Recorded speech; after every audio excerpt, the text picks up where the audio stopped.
Hello दोस्तों, बहुत बहुत स्वागत है आप सभी का शेयर बाजार की समस्याएं आपकी और समाधान हमारा के एक और एपिसोड में। आइए क्वेश्चन आंसर्स की तरफ चलते हैं और ये पहला क्वेश्चन लेते हैं। व्हाट्सएप के थ्रू हमारे पास आया है। ये पूछ रहे हैं कि sir difference between ROC and ROCE and which one is better. देखिए, आरओसी का मतलब होता है रिटर्न ऑन कैपिटल, आरओसीई का मतलब होता है रिटर्न ऑन कैपिटल एम्प्लॉयड।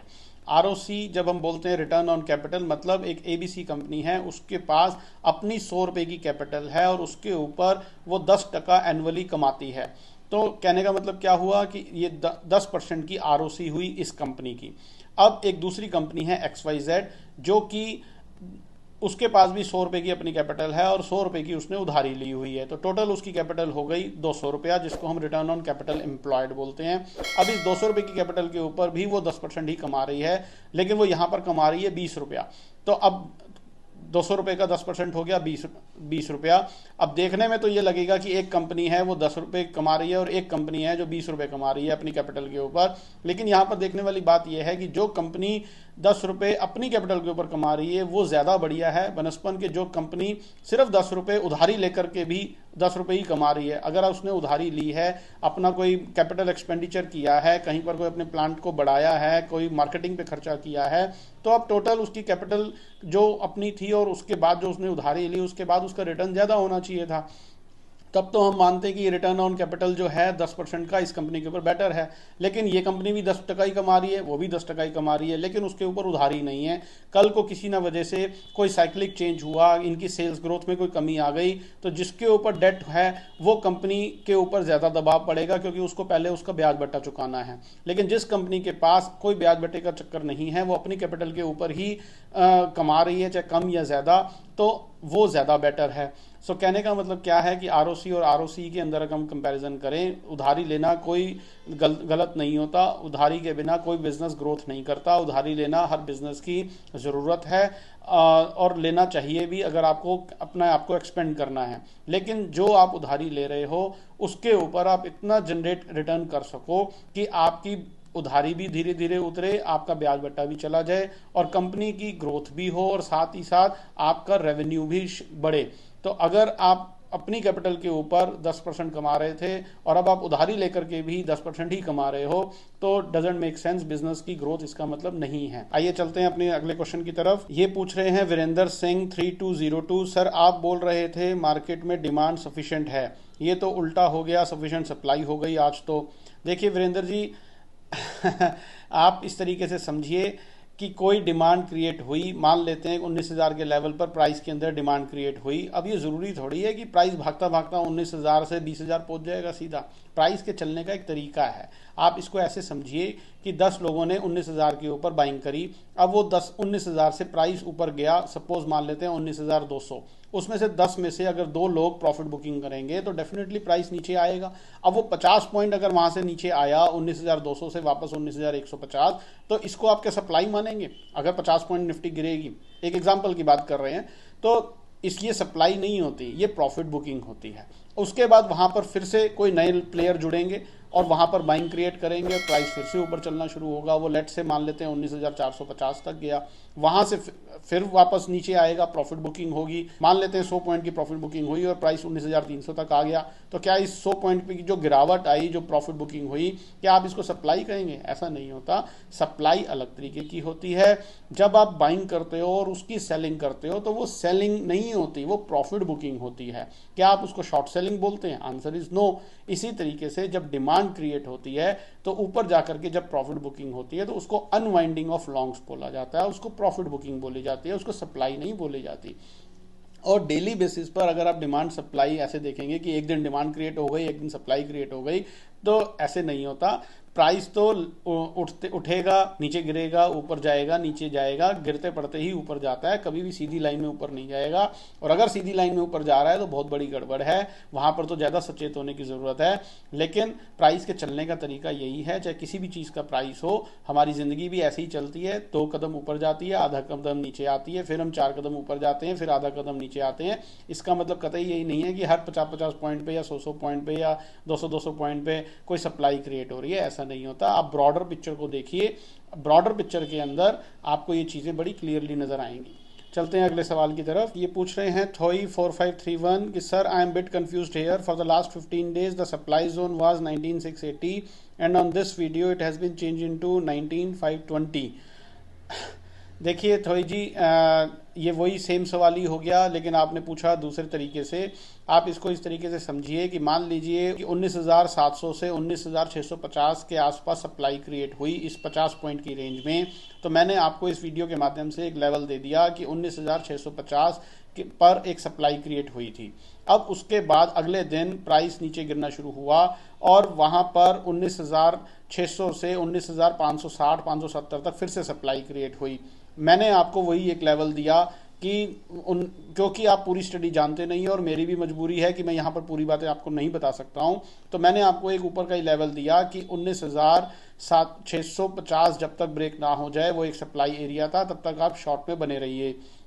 अब उसके बाद फिर से प्राइस नीचे जाना शुरू हुआ और फिर से हमने देखा कि 19,560 से 19,500 के बीच में फिर से सप्लाई क्रिएट हुई। तो अब प्राइस एक्शन स्टडी हमें ये बोलती है कि आप धीरे धीरे अपने स्टॉप लॉस को ट्रेल करते चले जाइए और लास्ट सप्लाई जोन पर शिफ्ट करते चले जाइए। तो उसी के अकॉर्डिंगली मैंने आपको वीडियो में बताया कि अब last supply zone, last supply area 19,680 ना होकर के 19,530 है।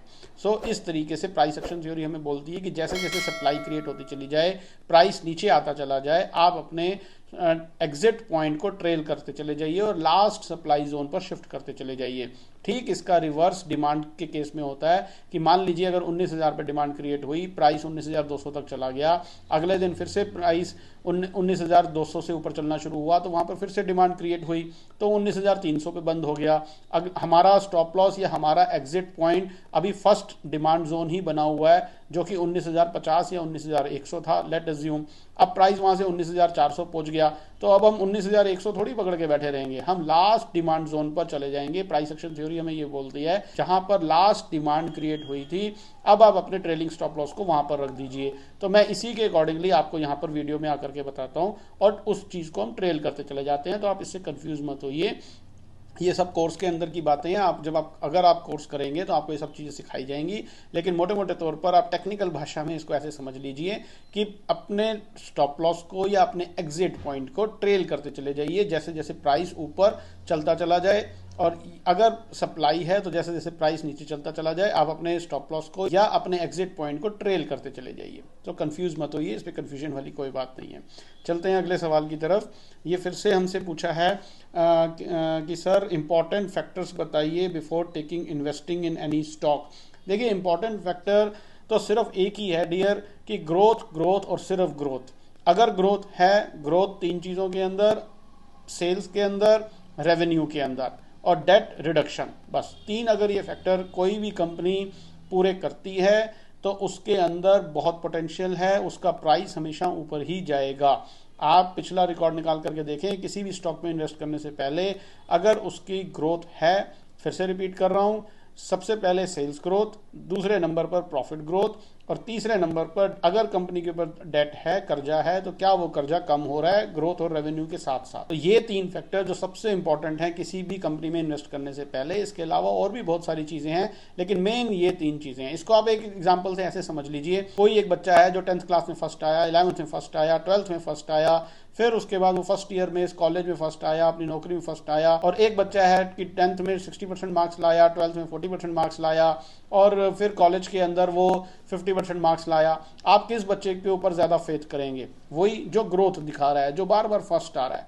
बस सिमिलरली यही फॉर्मूला आपको स्टॉक आइडेंटिफाई करते हुए लगाना है कि कौन सी कंपनी फर्स्ट आ रही है, कौन सी कंपनी ग्रोथ के रास्ते पर चल रही है, ग्रोथ सेल्स में, रेवेन्यू में, और डेट अगर लिया हुआ है तो उसके अंदर घटाव हो।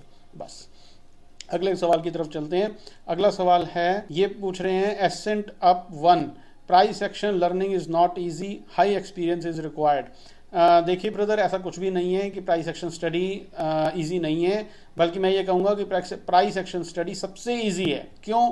क्योंकि आपने अपने चार्ट से सारी बीमारियां हटा दी, आप सिर्फ प्राइस को ही तो देख रहे हो। हमें कंफ्यूजन कब होती है, हम डायलेमा में कब होते हैं, जब हमें एक चीज़ बोल रही होती है कि ये करो, दूसरी चीज़ बोल रही होती है ये मत करो, तीसरी चीज़ कह रही होती है ऐसा कर लो, और चौथी चीज़ कह रही होती है कि वैसा कर लो। जब हम ये 4-5 चीज़ों को कर रहे होते हैं तो हमें कन्फ्यूजन होती है, हम डायलेमा में होते हैं, क्योंकि हम चारों के पैरामीटर्स को इकट्ठे चलाना चाहते हैं। लेकिन जब हम एक चीज़ पे फोकस कर रहे हैं तो उसको चलाना बहुत आसान है, कोई मुश्किल नहीं है। ये आपकी गलत धारणा है और मैं सिर्फ इतना ही कहूँगा कि आप एक बहुत बड़े मिथ में हैं अगर आप ये सोच रहे हैं कि प्राइस एक्शन स्टडी को पढ़ना समझना मुश्किल है। ऐसा बिल्कुल भी नहीं है। बहुत कम शब्दों में कहूँ तो बहुत आसान है और बच्चों का खेल है। लेकिन असल में होता क्या है कि हमें सिखाया यही जाता है, आज तक सीखे हम यही हैं कि जो चीज़ें इजी हैं वो ठीक नहीं हैं, जो चीज़ें कॉम्प्लिकेटेड हैं, जो चीज़ें उलझा के रखती हैं, जिन चीज़ों में ज़्यादा मेहनत लगती है वही अच्छी होती हैं। तो ऐसा कुछ भी नहीं है डियर, ज़िंदगी बहुत सरल है। अगर सरल तरीके से जिएंगे तो बहुत अच्छे से जिएंगे। अगर ज़िंदगी को कॉम्प्लिकेट कर लेंगे तो बहुत सारी मुश्किलें, आपको लगेगा कि मैं कर तो बहुत कुछ रहा हूँ लेकिन eight the end of the day मिलेगा कुछ भी नहीं। और यही चीज़ मार्केट पे भी अप्लाई होती है कि सिंपल चीज़ें बहुत बड़ा पैसा बनाती हैं, बहुत तरीके से बनाती हैं और बहुत ईजी हैं और ये सब चीज़ों को करना। तो चलिए अपने अगले सवाल की तरफ चलते हैं। अगला सवाल आया व्हाट्सअप से, ये पूछ रहे हैं कि सर आप हमेशा स्पॉट लेवल्स की बात करते हैं निफ्टी और बैंक निफ्टी में, वो तो ट्रेड भी नहीं होता। बिल्कुल ठीक कह रहे हैं ब्रदर, आपकी स्पॉट लेवल्स की मैं बात करता हूँ और वो ट्रेड भी नहीं होता। ट्रेड तो निफ्टी बैंक निफ्टी के अंदर फ्यूचर की ट्रेडिंग होती है और हम यहाँ पे स्पॉट लेवल्स की बात क्यों करते हैं, उसके पीछे बहुत बड़ा रीज़न है। फर्स्ट पार्ट मैं थोड़ा सा आपको बता दूं। देखिए निफ्टी का या बैंक निफ्टी का जो भी स्पॉट लेवल्स हैं, अगर आप नोटिस करेंगे तो उसकी एक्सपायरी जो है वो स्पॉट के हिसाब से होती है। अगर कोई निफ्टी के अंदर किसी सीरीज में 100 रुपये का फ्यूचर के अंदर प्रीमियम चल रहा है तो इसकी जो एक्सपायरी होगी आप देखेंगे कि स्पॉट के हिसाब से ही होगी, चाहे वो निफ्टी हो, चाहे बैंक निफ्टी हो, चाहे कोई स्टॉक हो। किसी भी इन चीज़ों का फ्यूचर का रेट स्पॉट के हिसाब से ही at the end of the day वहाँ पर सेटल्ड होगा एक्सपायरी वाले दिन, नंबर एक। नंबर दो, ऐसा क्यों होता है, क्योंकि निफ्टी के अंदर जो इंस्ट्रूमेंट्स हैं उनकी स्पॉट लेवल, उनके भी स्पॉट प्राइसेस को इवेल्युएट करके कैलकुलेट करके निफ्टी की एक फिगर निकाली जाती है। अगर आप एनएसई की वेबसाइट पे जाएंगे तो ये इन्फॉर्मेशन आपको मिल जाएगी। इसी कारणवश स्पॉट निफ्टी के लेवल्स हम लेते हैं, नंबर एक। नंबर दो, इसका लेने का एक और भी रीज़न है, वो कोर्स की बात है, वो मैं यहाँ नहीं बता सकता, लेकिन जो फर्स्ट प्राइमरी रीज़न था वो मैंने आपको बता दिया कि निफ्टी और बैंक निफ्टी हो, चाहे फिन निफ्टी हो, चाहे स्टॉक्स हो, इनकी एक्सपायरी वाले दिन इनकी जो एक्सपायरी है वो स्पॉट प्राइसेस के हिसाब से होती है। फ्यूचर प्राइस अपने आप घटकर या अपने आप बढ़कर बैलेंस होकर स्पॉट के आसपास ही बंद होगा। और वो क्यों होता है, क्योंकि निफ्टी के जो 50 एलिमेंट्स हैं, बैंक निफ्टी के जो 11-12 एलिमेंट्स हैं, उनकी भी स्पॉट वैल्यू ही काउंट की जाती है निफ्टी की कोई वैल्यू देने के लिए। जो हम उसमें फ्यूचर का प्रीमियम पे करते हैं वो सिर्फ इम्प्लाइड वॉलेटिलिटी के कारण है, वो सिर्फ थीटा के कारण है कि वहाँ पर इतने दिनों का टाइम पीरियड बचा होता है, हम उसमें प्रीमियम देते हैं इसलिए कि हमें ऐसा लगता है कि निफ्टी इतनी ऊपर चली जाएगी, इसी वजह से वहाँ पर प्रीमियम होता है। अदरवाइज आप इन सब चीज़ों को जब देखेंगे eight the end of the day, आपने कभी नोटिस किया है या नहीं किया मुझे नहीं पता, फ्यूचर के प्राइसेस स्पॉट के हिसाब से ही एडजस्ट होते हैं।